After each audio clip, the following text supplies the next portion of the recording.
it's filming. But that is, yeah, okay. Okay, and I hope maybe our microphone is gonna work. If not, I'm still gonna start. And yeah, so I am Luis. I am with Debt for Climate, both on the global level and on the German level, and I'm going to facilitate this amazing panel. And I'm very honored to, in a minute, to introduce all of our brilliant people, activists, and speakers.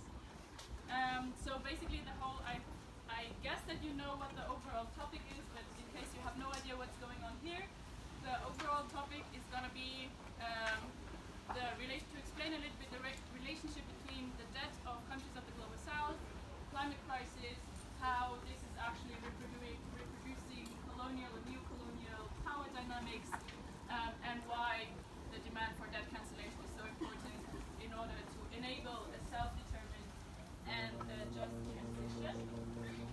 Looks like our microphone is working. Is it? I don't know. Yeah. Can you hear me? Nice. Okay, thank you. I don't know if it makes such a big difference. Anyhow? Direkt so? Yo. Okay. Okay, so I'm very happy to introduce the first speaker of today's panel, Minerva, who's going to give us a bit of a broader critique of the role of the International Monetary Fund, which is one of the multilateral creditors. We're going to explain a little bit the structure also of the whole global debt infrastructure. So the multilateral sector is a very important one, and the IMF one of the biggest ones and the most important ones for us. And its role in global imperialism, and she's also going to talk about the situation in Pakistan that was experiencing the direct consequences of climate crisis as we witnessed last year with the massive flooding. Pakistan is also highly indebted and actually enabled the debt cancellation of Germany in 1953, partly. So Minerva Tahir is an activist from Pakistan and a member of the Gruppe Arbeiter in Macht, where she's working with Southeast Asian delivery riders and South Asian delivery riders, and with whom we have also collaborated and worked together for our February action that was the 70th anniversary of the German debt cancellation from 1953. And the floor is yours. That's all I have on you.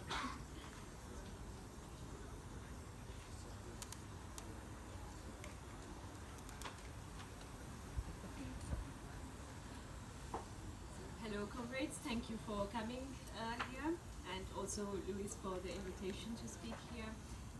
So I'm Minerva, and I'm a member of Gruppe Arbeiter in Macht, and I was born in Karachi, which is a city in Pakistan. Last year floods submerged 1/3 of my country underwater. Combined with the corona pandemic and the global effects of the Russian invasion of the Ukraine, they brought about severe hunger, inflation and poverty. But there's one other factor besides the pandemic and the floods that is responsible for the misery facing the working classes. Its name is the International Monetary Fund. And I'm going to speak about it with a focus on Pakistan because that's where I am from. So Pakistan has been borrowing money from the IMF for decades now because of the fact that besides having incompetent rulers who are at class war with us, the country is a former British colony, and the extraction of the South Asian subcontinent's natural resources and labor never allowed it to break out of its historical state of impoverishment and subordination to one or the other imperialist power. These international loans from the... Am I loud enough? Can everyone hear me? Okay.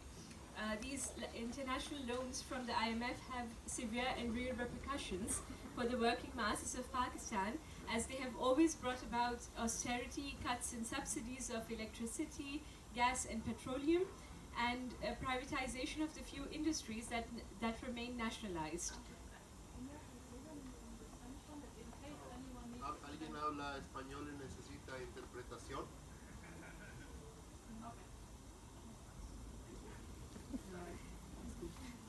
This has led to more inflation and unemployment, besides an overall cost of living crisis in Pakistan. The crisis has unfolded in a drastic form and it had done so well before the floods, when during the pandemic, mass layoffs of workers in different industries were reported.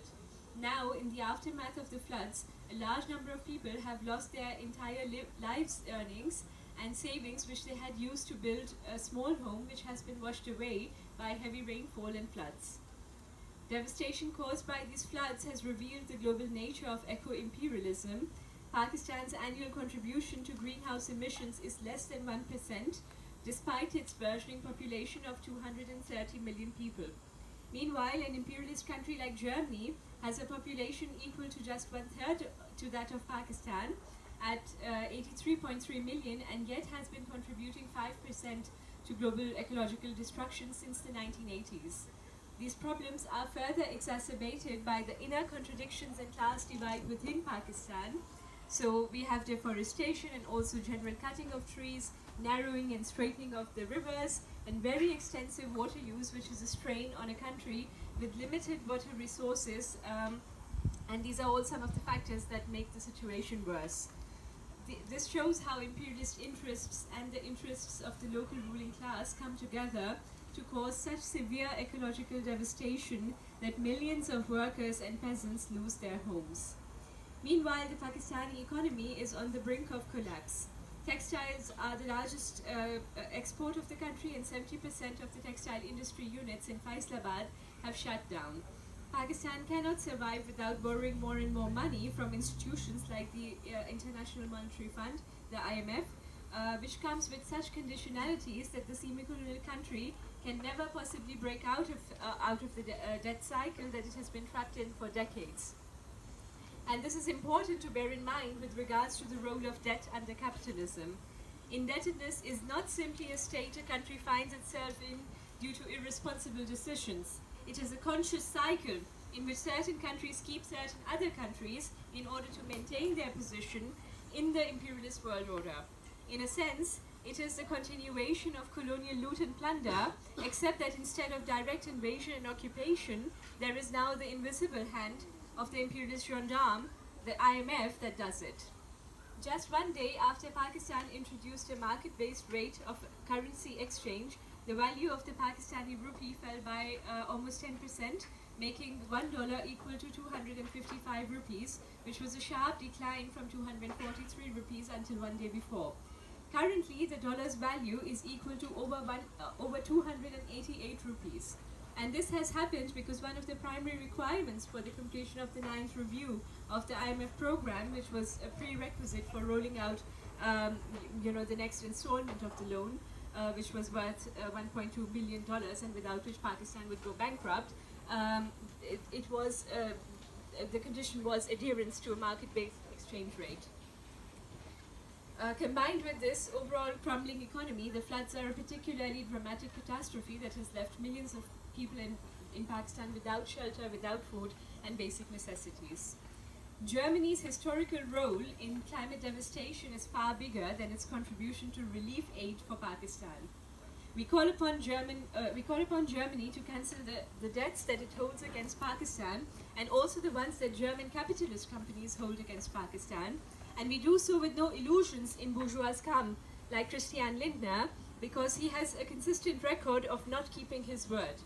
We rely on and call on German trade unions to take up this demand and put it on their government to ensure that debts are effectively cancelled for countries like Pakistan. However, we also do so with no doubts about the fact that even if Pakistan's debt was cancelled today, the inner functioning of global capitalism is such that the country will sooner or later find itself in debt again. And this is an extremely crucial aspect that we as a movement for debt cancellation have to discuss if we are serious about the practicality of the question. The IMF is no neutral institution. From the day it was formed in the United States in the 1940s, it has had a political character, and it has historically served a political purpose despite the apolitical pretense.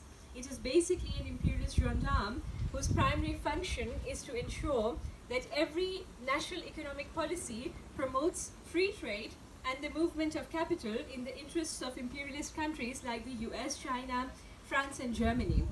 With semi-colonies forced to become members of the IMF, such a system of the open world market can only serve to increase the wealth and power of companies in the imperialist countries whose economic productivity, concentration of capital, and technological superiority make it possible for them to outperform any competition if there is no barriers to the movement of capital and goods. The IMF exists to ensure that countries that experience financial difficulties, they are always the poorer countries, and they pay for that aid by removing those barriers. This is basically what is happening in Pakistan. Let's imagine for a moment that Pakistan's debt was cancelled today. Due to its position in imperialism, which is the global system of capitalism, Pakistan is a semi-colony, i.e. a country which is not a major power on the global scale, and that is heavily dependent, both economically and politically, on one or more global powers. Therefore, Pakistan will soon find itself in debt again because it will not be able to compete against the economies of powers like the US and Germany. This is a system rigged in the favor of imperialist powers because their very power stands on the foundation of indebtedness and subordination of semi-colonies. Those powers are not just capable of militarily outwitting Pakistan, they exert an economic and political influence on the country and determine questions of investment in the name of free trade. In 1970, the total debt of the Third World was $75 billion. By the end of 1985, the sum had multiplied to $900 billion. As early as 1944, the US had demanded and was finally granted that all semi-colonial countries would be required to be a member of the International Monetary Fund and accept its terms in order to receive any developmental loan from the World Bank. And in 1978, this clause was tightened again under pressure from the US, which was able to push through an addition to the IMF Charter. This states that the granting of loans is linked to the fulfillment of the economic policy conditions of the IMF. All of this shows how the free trade principle underlying the functioning of the IMF is the primary problem. Debts are basically a precursor to ensuring that through economic violence, big monopolies and capitalist corporations of imperialist powers can wage their way through into semi-colonies and extract their resources and labor, plunging these countries into further poverty and misery. Questions of climatic change and its manifestations further complicate the problem, which is why debt cancellation and climate justice go hand in hand, but that is not all. It is due to the historical nature of global imperialism and Pakistan's position as a former colony and a current semi-colony that the country is caught in this cycle of dependence. So even if debts were cancelled today, sooner or later we would find ourselves in debt again because of the inherent logic of global capitalism, which makes the poor poorer and the rich richer, both on an individual and the state level. Therefore, the fight for debt cancellation has to be a fight against the global order, whose symptom these debts are.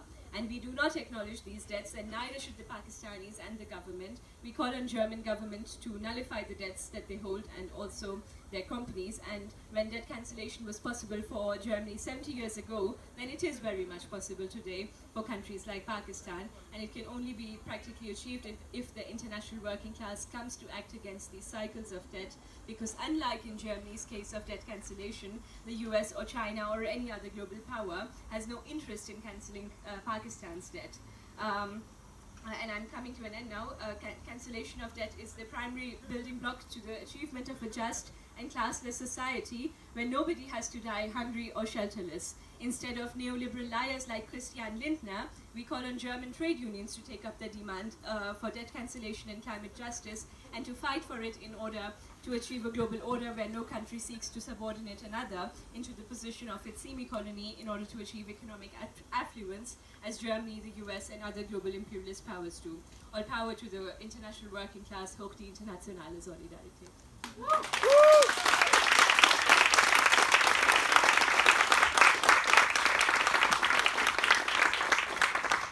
Thank you so much, Minerva, for that very powerful and very deep analysis of it.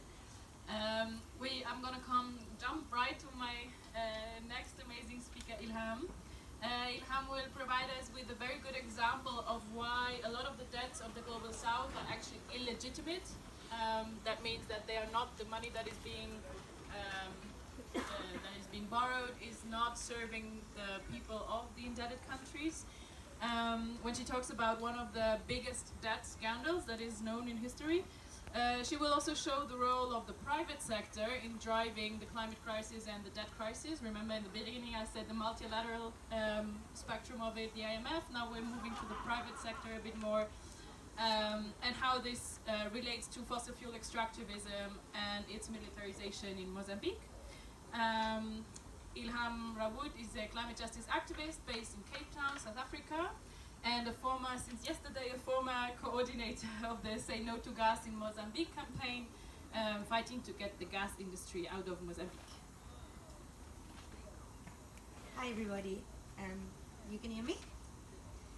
Thanks for coming. It's such an important topic and it's really great that so many of you are interested in it and how we can make it stop. So I'm going to talk about Mozambique as an example of the link between fossil fuels and climate injustice and debt. And so I'm specifically going to be talking about the gas industry in Mozambique. So over the last 10 years, massive amount of liquid natural gas was found off the coast of Cabo Delgado, which is the northernmost province of the country. And the big companies who are there now are just all the monsters you can think about. It's Total, which has a $24 billion project, which is the biggest gas project in Africa right now.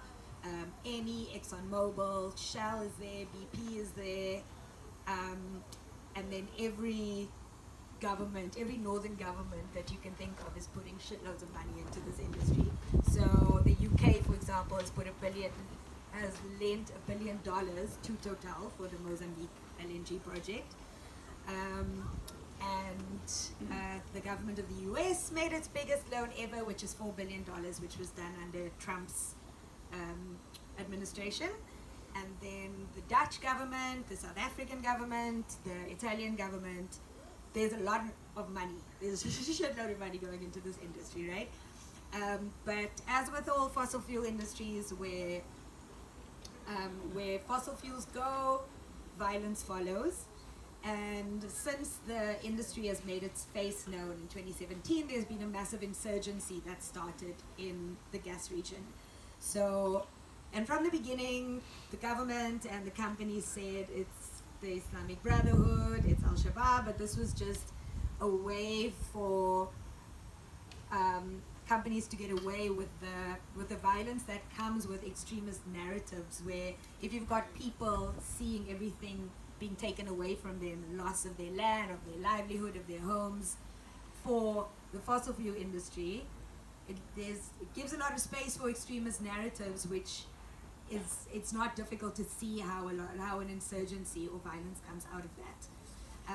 And the way that this was counteracted was by the Mozambican government bringing in its military, but also a lot of private security, like the Wagner Group from Russia, the South African Dick Advisory Group, which fired into civilians indiscriminately and should actually be tried for war crimes, right? So this is where the fossil fuel industry is. It's a gold mine for private security companies. And Total especially is quite well known for following where conflict is. So in Yemen, for example, in their site there, they have a private Saudi prison, which the Saudi government uses to interrogate and detain Yemeni prisoners. But okay, so I'm going a little bit off topic, but the point is that it's not a surprise that there's mass militarization around these projects in Cabo Delgado. Also, none of this is going to go to the people, right? It's thousands of people who have lost their land, lost their livelihoods, lost their homes. There was a village that we were working with a few years ago, which is now where Total has built its airport. And about 1 million people have been displaced because of the violence and because of the loss of land due to Total taking up space, who are now living in refugee centers. And there's of course going to be massive tax evasion. So Eni and Total have already opened they've already opened financial vehicles in Dubai, which means that, and from withholding tax, the Mozambique government is going to be losing $5 billion. So the debt is one example of how you can see how how the government's going to only lose from, and the economy is only going to lose from from the gas industry, and the only people who are going to benefit are big governments and the banks. So this industry is really based on debt, and there's this thing that's sort of known as the scandal that's known as the illegal debt scandal, or the tuna bonds scandal. And it was in 2016 when the Mozambique government took an illegal loan, so it didn't go through parliament, of $2 billion from Credit Suisse and VTB Bank. Am I talking too fast? Oh, you okay? Okay. And VTB Bank, which is a Russian bank. And they took this to buy a tuna fleet from a company set up by Eric Prince. And Eric Prince is the devil, right? He is the mastermind behind Blackwater, which is the mercenary group that was involved in Iraq and killed hundreds of thousands of civilians. He should be in jail, but he isn't. And instead, he's running companies like this one, which the Mozambique government was supposed to buy. They was going to use this money to buy a tuna fleet, but actually ended up buying weapons, which they are using to protect the gas industry, and promised Credit Suisse and VTB that they would pay it back in gas revenues. So if this is a way, to see that this is money, any revenue is not going to go down to the people, then what is. Also, Mozambique has been a power producer for decades, but it's still one of the poorest countries in the world. And still only 30% of the country has access to electricity. So it's very clear that this industry is only just going to make things worse, right? So when I talk about this debt scandal, finally Credit Suisse and VTB Bank were fined. They were fined by the UK government of about 100 and something million, but who benefits from that? Not the people who've lost their land and their homes in Mozambique, but the UK government benefits from it, right? It's like ex-Mozambican politicians who are in jail now, but how many Credit Suisse politicians are in jail? And Eric Prince is still wandering around very happily, right? So it's also who gets punished for the acts of northern governments and northern financiers. Who ultimately gets punished for that are people in the south, right? And then if you look at the way in which fossil fuels then perpetuate debt, which then in turn perpetuates fossil fuels, the global south are the people most affected by the fossil fuel industry, right? Which is led and run by companies and banks and governments in the global north. And so Mozambique had these massive cyclone that happened in 2019, and thousands of people, 2 minutes? And thousands of people died.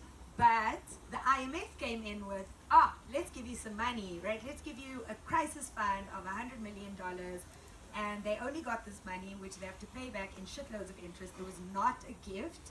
And with the condition that they then produce gas and and pay the money back in gas revenues. So wait, I had a big point that I wanted to finish with, which is that it's debt like this that keeps countries hostage to fossil fuels. So once if a country's in debt because it's suffering from the impact of fossil fuels like a cyclone, they then get into debt to be able to fix this issue and for their people to live with decent humanity. But in order to do that, they need to bring in more fossil fuels. We're just going to have this continuous cycle of debt and fossil fuels and climate injustice and debt and fossil fuels and climate injustice. So debt needs to be cancelled. It's the only way that it's absolutely the only way that we can move forward. And then it's the only way that governments will also be able to move their money into what they should be, which is renewables and economic and social justice. Yeah.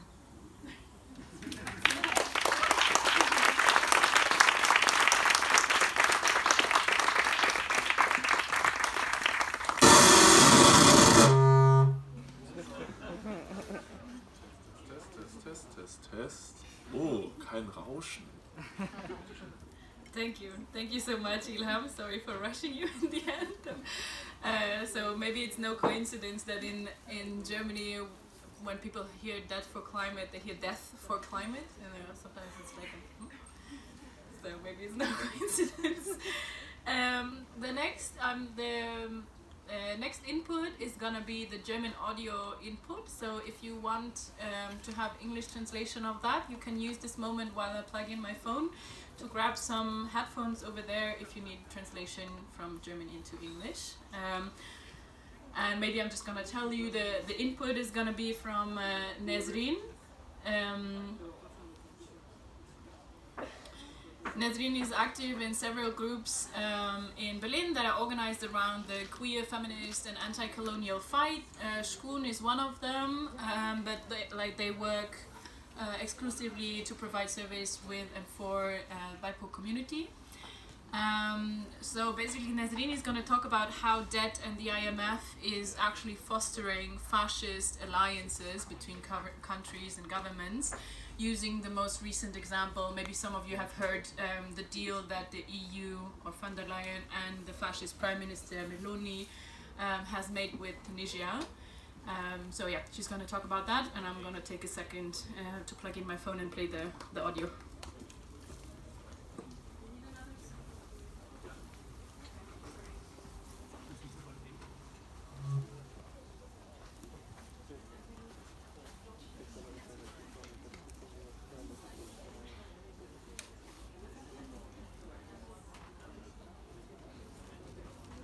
Liebe Genossinnen,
heute einen Input geben darf.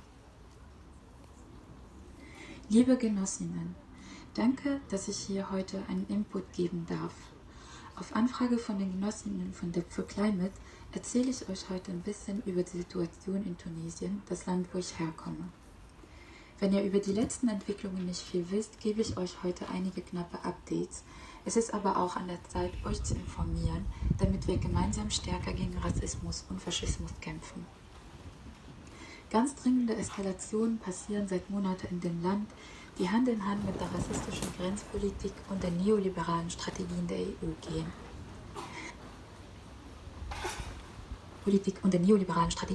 gehen. Seit Juli 21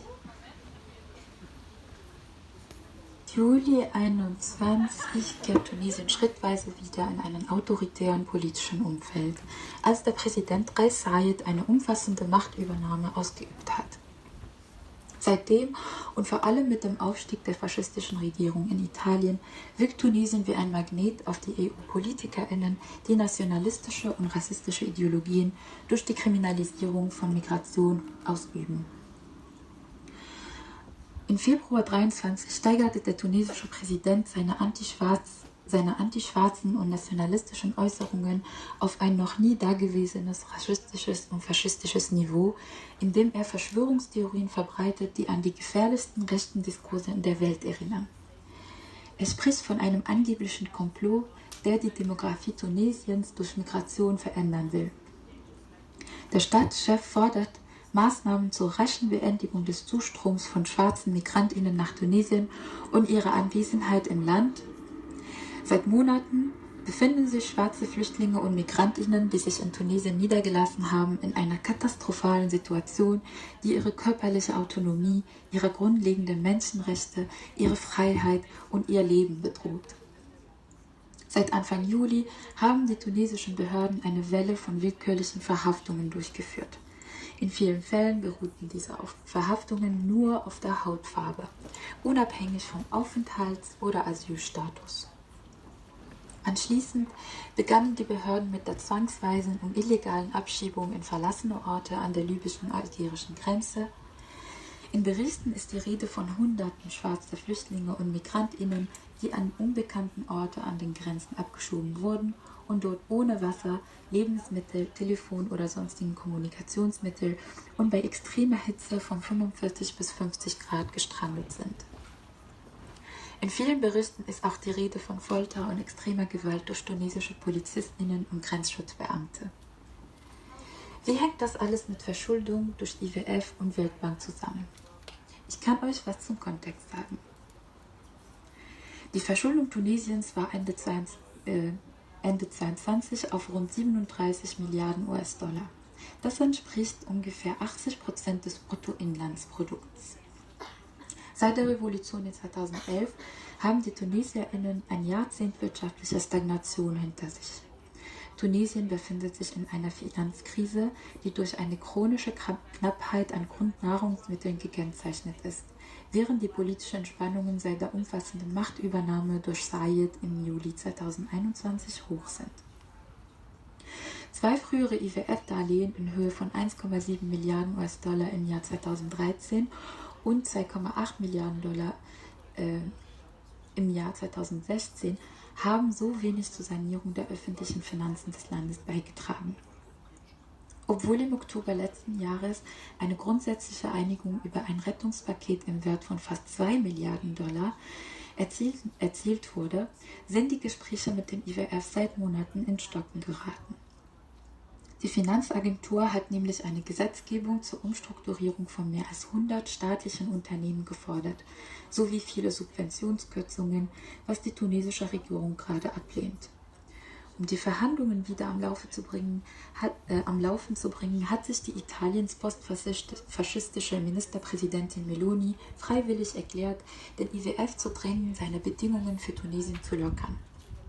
Sie hat das Land in einigen Monaten schon mehrmals besucht und betreibt ganz starke Lobbyarbeit beim IWF und bei anderen Ländern, um sie zu überzeugen, die autoritäre Regierung Tunesiens zu unterstützen, den nationalistischen, rassistischen Staatsdiskurs und die mehreren Menschenrechtsverletzungen durch illegale Abschiebungen zu übersehen.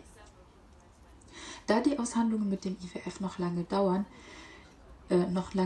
könnten, bot eine Kommission, vertreten durch Meloni, von der Leyen und der niederländische Regierungschef Rutte Tunesien schnelle bilaterale Hilfspakete von mehr als 1 Milliarden Euro an, wenn das Land entsprechende Verträge zur Verhinderung der Migration unterzeichnet. Und um die Abhängigkeit des Landes vom IWF aber nicht zu gefährden, ist auch ein großer Teil dieser Geldsumme nur dann verfügbar, wenn sich Tunesien endlich mal mit dem IWF auf weitere Hilfskredite einigt. Tunesien, das kurz vor dem Staatsbankrott steht, erscheint für EU-PolitikerInnen als leichtes Opfer. Denn die tunesische Regierung hat bisher nur die Wahl zwischen Bankrott oder Aufstand. Rechtsextreme Regierungen nutzen daher diese Vulnerabilität des Landes und setzen dabei ganz stark auf weitere Verschuldung ab. In 2013, 2 Jahre nach der tunesischen Revolution, wurde die Instanz Wahrheit und Würde eingerichtet. Diese unabhängige Instanz sollte in einem Mandat von 4 Jahren Menschenrechtsverletzungen untersuchen, die der tunesische Staat in den Jahrzehnten von Diktatur seit 1955 begangen hat. Die Instanz sollte auch in einem Prozess der Transitional Justice die Opferentschädigung und Rehabilitation zukommen lassen. In einer umfassenden Recherche hat diese Instanz die Geschichte der Beziehungen zwischen der Weltbank, dem IWF und Tunesien vom Beginn des 19. Jahrhunderts bis heute zusammengefasst. Die Ergebnisse sind ausführlich und eindeutig. Die Weltbank und der IWF sind durch ihre Kreditpolitik für grundlegende Menschenrechtsverletzungen verantwortlich. Die Instanz schließt ihren Bericht auch mit der Forderung der Schuldenstreichung ab.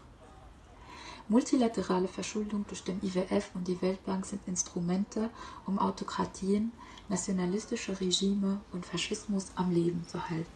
Das ist ein Fakt. Das ist das Instrument, was gerade Faschistinnen aus beiden Seiten des Mediterrans zusammenbringt und ihre mörderlichen Zusammenarbeit stärkt. Faschismus und Rassismus schreiten voran, wenn sie nicht bekämpft werden. Daher Schuldenstreichung jetzt.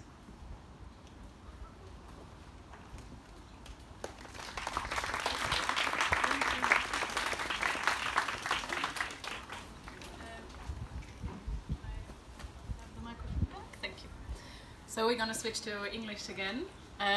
Nesreen also asked to remind everybody that this is a very simplified summary that she was giving and asked you to keep an eye on the very rapidly changing political landscape that is happening right now. And if you don't know, if you want to be updated, she also provided 3 websites where you can look up what is happening on the ground and stay in the loop. The one is called migration, how do you call it, like the tradecontrol.info. Also approach me if you don't write it down now and you want to know it later. The other one is alarmphone.org, and the last one is ftdes.net. Again, like if you don't have anything to write and you want to know it, just approach me afterwards. And with that, I'm gonna come to my next amazing speaker, Ina Maria Congo. Thank you so much for joining us. Ina Maria is gonna reverse the question of who owes who really, and why the actual debt, why the global north is actually owing to the global south a massive climate debt. Ina Maria Congo is a climate justice activist from Namibia. Thank you so much. Thank you.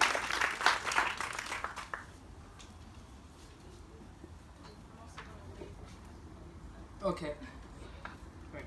Hi everyone. I'm Ina from Namibia, and yeah, like Louise just introduced, I mean, the question is who owes who, right? I come from Namibia. I don't know how many of you know of the Nama Ovaherero genocide that happened in the early 1900s. Not a lot of you know. I can just see a few hands. So yeah, it is one of the first biggest mass genocides of the 20th century, which was perpetuated by Germany onto Arab people in Windhoek. And I mean, even today, you have people like Claude von Francois and von Trotta who have beautiful graves, while our ancestors' heads are in your museums. I mean, I am so sorry, but this just had to come out. Even though Germany is one of the biggest funders, like, how do you say, Entwicklungshilfe. Yes, developmental aid, sorry, we speak German in Namibia as well. Colonialism. So, so even though they are one of the biggest funders when it comes to development, social aid and blah blah blah, does it really make it right? I mean, even like right now we have Germany going on about the green hydrogen project. I'm sure you've heard about that. But then if you go into the scientific side of what that actually means, I mean, we can see that it is much better to actually invest in renewable energy straight up, as in like wind or solar, instead of green hydrogen, because hydrogen is only an energy carrier. And on top of that, this hydrogen is for the Germans, not for the Namibian people. And this project, on top of that, it is close to a protected area in nature reserve that we need. And also, like, when you look at the shareholding, it's 20 to 80%, no? So, okay, how are the Namibian people really going to benefit from it? I'm just asking. And also, like, when you look at this specific project, I feel like Germany is trying to clean its carbon footprint by stopping gas and oil production here, but then still causing devastation on the other side of the planet. I mean, obviously, okay, for myself, I was also born in war. I grew up as a refugee, and just like Ilian said, where the fossil fuel industry is, we have war, you know? We have conflict. We can see in Nigeria has been producing gas and oil for how long? Since the 60s, right? How many people in Nigeria have really benefited from that? People have been killed, and Shell has even been Shell is also like responsible for the murder of Ken Saro-Wiwa. I don't know if you heard of him. So, when you look at this, like Ilian was saying, these people that have caused human rights violations on our side of the planet are still allowed to make business. You know, today, Shell is still making profits like no one's business. Right now, they have discovered a couple of oil fields in the ocean, okay? And I'm not sure about the shareholding, but it's like 10% to 90%, meaning that the one who is, like the company, they own 90% and the state 10, maybe. Some of the people within the opposition, they try to push up the shareholding of the government, meaning 50-50. And what did the people say? Oh no, we will chase away the investors. I mean, come on. This is like Shell, Total. And they are destroying the entire planet. They are like occupying the whole coastline. And now we even have Germany shopping for gas in Senegal, in Africa. Using the energy poverty that we have. Apparently, yes, we need gas and oil, but we don't have the infrastructure for it. If you walk around here, you see your, like, on the floor, you see something that says gas, right? So your gas is being transported underneath the, you know, underground. So now you want to tell me that you're going to provide gas to Africans where the infrastructure is even non-existent. I am not saying that we need gas. No, you know, we have been surviving without this evil raw material for thousands, millions of years, you know? So who is the global north to tell us what we need so we can develop, you know? And this expansion, fossil fuel expansion, is the perpetuation of colonialism, neo-colonialism. And even when we look at what the conditions are, like what are the conditions for us, like we know, my sister from Pakistan was also explaining it. We have to pay back a certain debt, right? We don't have the money. We keep on borrowing money so we can maintain our schools, maintain our hospitals, and yet we have all these companies that are coming to our countries, literally destroying our environments, causing poverty, pushing poverty amongst our people, and literally just pushing up the GDP of the global north and not our people. So, for me personally, because of colonialism, I know that we should not owe any country anything. Yes, Germany caused a massive genocide in Namibia. Most of the land right now is still owned by the German people, not our people. Right now, there are negotiations in terms of like reparations for the genocide, but our people still don't have their land. The land is still owned by the ancestors of the Frontrottas, Schutztruppe, und diesen ganzen Scheiß. Ne? So, now, how can we really create a just equitable world? Like, how can we really get justice as African people? First of all, when we look at the shareholdings of how much our governments get from all of these minerals that are being taken out, it is very little, extremely little. And nothing really has changed since 1990. That's when we got our independence from the apartheid regime in South Africa, of which obviously Shell was one of the biggest perpetuators. They were making sure that the South African army got to the villages of where the rebels were, SWAPO, my parents, for example, so they can, for example, burn down homesteads like my grandmother's homestead, which was burned down because my father was part of the resistance. These people are still operating. And yet, they are responsible for war crimes. Total. What are they doing right now? Not only in Mozambique. I'm also talking about the EACOP, the East African Crude Oil Pipeline. People are being displaced. They are going through nature reserves. People depend on the land for their survival. And yet, we are pushed to continue fossil fuel extraction. We are forced to continue mining everything that is in the ground, so we can continue providing the global north with the comfort. That is not justice to me. 2 minutes. So, what can you do on your behalf? Obviously, you can continue helping us to advocate for justice for our people. I'm not just talking about Africa, I'm not just talking about Namibia, but the entire global south, because this is also happening in all over the global south.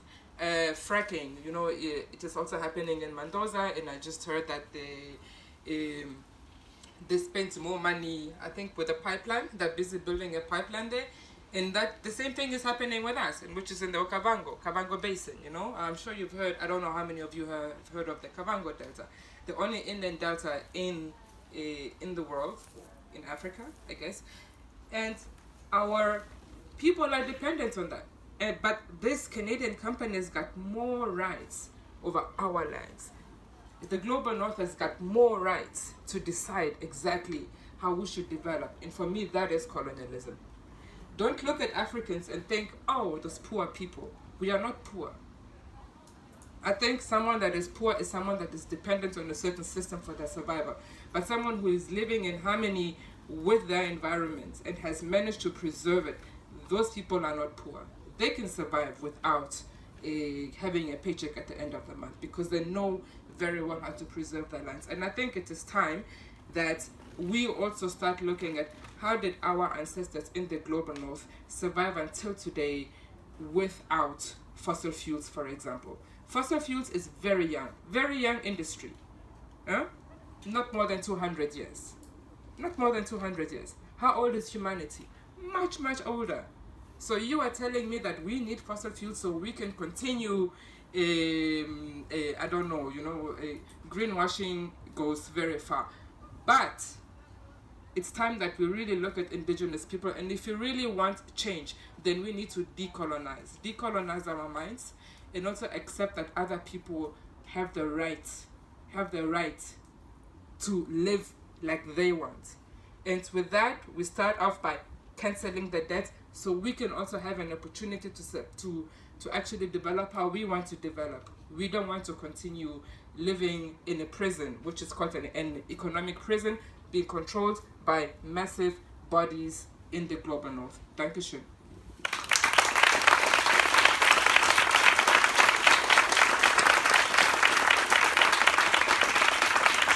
Thank you so much,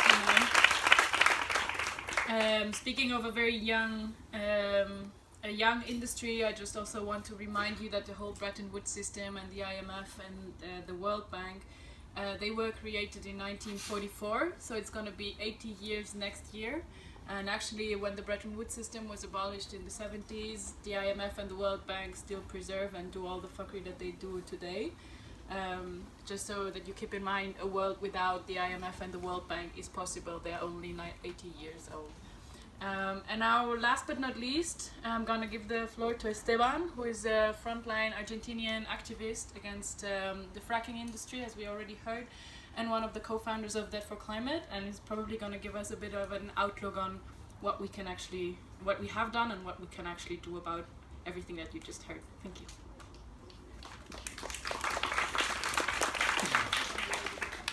Yeah, thank you. So, I think we heard really overwhelming testimonials from our comrades from all over the world. I think most of the Global South regions are represented here in Asia, Africa, Latin America, and we have a common story, a common denominator that is censored and suppressed in the narratives of the global climate agenda, the politics, the COPs, which are co-opted by the fossil fuel industry and the government of Germany and the governments of Europe. So what can we do about this? Like Ina was saying, what can you do? So it's not just overwhelming and disheartening. You have a lot of power. Germany is the 4th largest voting power in the IMF. It's also the 4th largest polluter globally, historically. And you can wield a lot of power if we can put pressure on the streets to cancel the debt of the Global South. We talk a lot about decolonization, right? And I joined Ende Gelände when I first came to Germany 3 or 4 years ago. I joined this movement to try to help push it towards fighting gas, becoming more internationalist, and it was an uphill battle.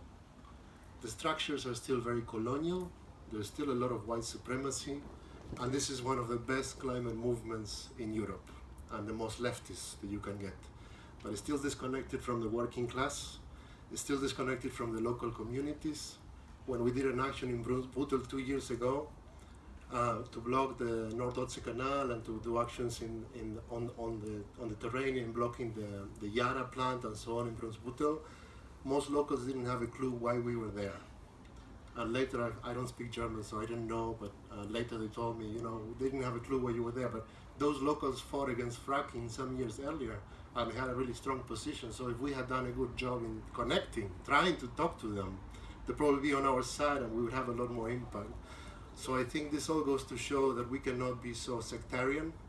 We need to come out of these bubbles, of activist bubbles, of white, guilty, self-reflecting bubbles that are really important, but they have a limit. There's a ceiling to that work. And the ceiling needs to be broken and crossed before it's too late.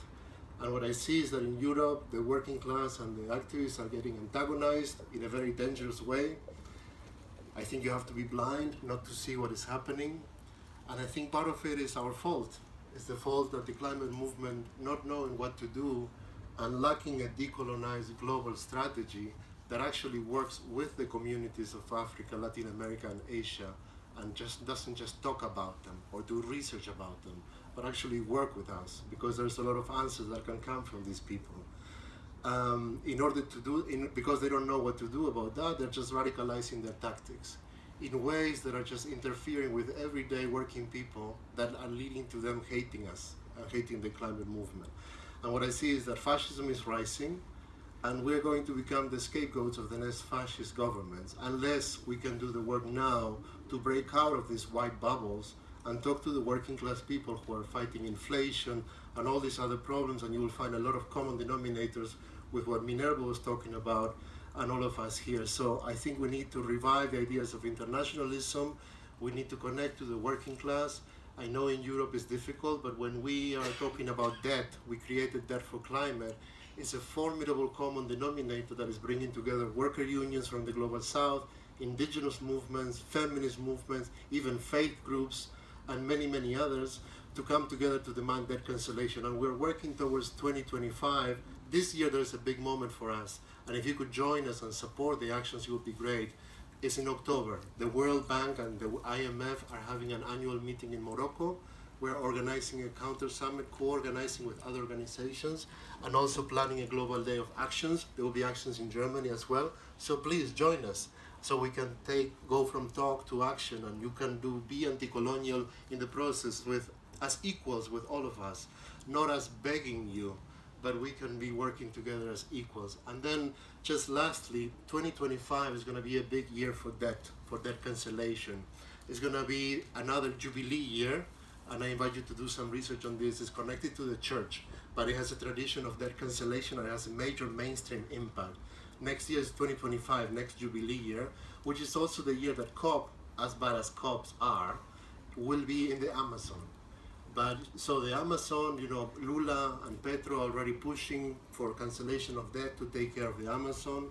So we believe that 2025 is going to be a key year, and that's what we are working towards, to build a broad convergence of forces that can bring that to the top of the agenda, that there is no climate action without debt justice and debt cancellation. And lastly, we talk a lot about system change. But who has any clue of how to make the system change? Especially when you're disconnected from the working people and the people that make the system work. So the Global South has some ideas on this. And for the last century, as we were getting decolonized, we started coming together. The non-aligned movement was one of these movements that brought together the Global South. The G77 is like counter to the G7. It's the group of 77 Global South countries that nowadays is 134 countries. Nearly 50 years ago, they published the new International Economic Order, where they proposed radical changes to the economic system of the world to do away with colonialism, rein in multinationals, have national sovereignty on national resources, and so on. And it was left to be forgotten.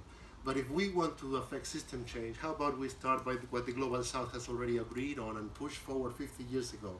So we are working with them as well and trying to bring it to recreate it in the context of the 21st century, focusing on debt and the climate crisis. So this is just some of the things we're doing, and we hope that we can work with all of you, because we are all fucked and we need to come out of our bubbles before it's too late and before we're the scapegoats of the next fascist governments of Europe. Thank you.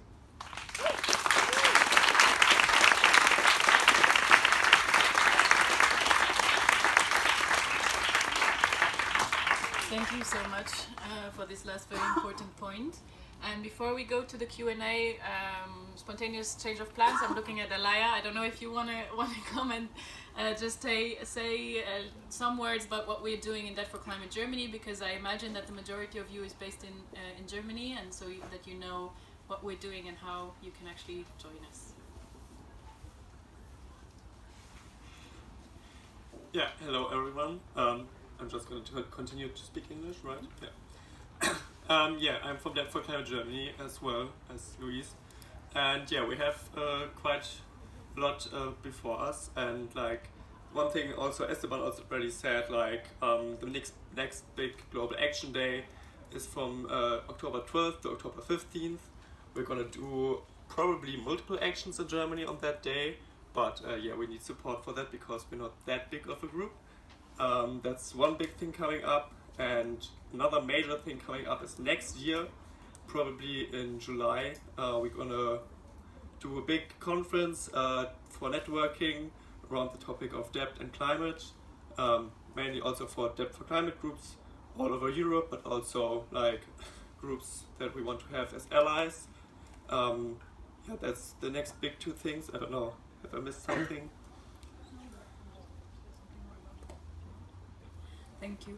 Just to give you also a little explanation on why these dates, starting with 2024. July 2024 is when the Bretton Woods system, 80 years before that, they had this big conference in July. And we want to have this counter conference basically to organize against them, to celebrate the demise rather than their anniversary. So very welcome if you want to join that process. And why 12th and 15th of October?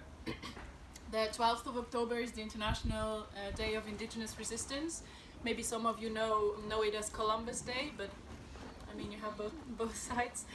And the 15th of October is the commemoration day of the assassination of Thomas Sankara, who was the namesake and president of Burkina Faso, and who called for a global front against debt, and said that if we're not going to do this in a coordinated and united fashion, I am not going to be alive next year in order to do this with you if Burkina Faso is going to do this alone. And this is exactly what happened. He was murdered on October 15th, and I hope I get my math right, 1985. 1987. So yeah, these are very important dates for us. While the IMF and the World Bank are meeting in Marrakesh, we want to have this counter-power, counter-hegemony. And it's really an invitation also, that the thought behind it is really an invitation to look into the role of Germany in this entire neo-colonial structure. Which are the institutions in Germany that uphold these systems of purposeful indebtedness?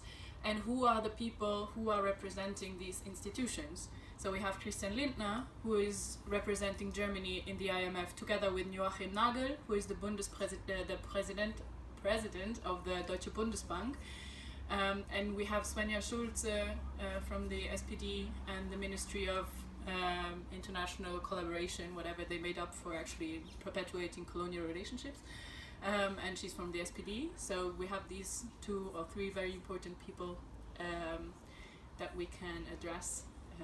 And you're very much invited to join the process of thinking through how to actually revive or actually invent also an urban variation of a protest and action movement that can really target the ones in power and the ones that we really direct our demands to without disrupting just the everyday lives. And I don't want to repeat this, but we have made this experience that this whole right-wing fascist discourse of Bild-Zeitung, for example, it didn't work. When we invaded and occupied the finance ministry last year in October, when Christian Lindner came back from Washington, he gave us this promise on video that he's actually going to ask for debt cancellation, and then we came and like, hey, you actually didn't do it, what's up?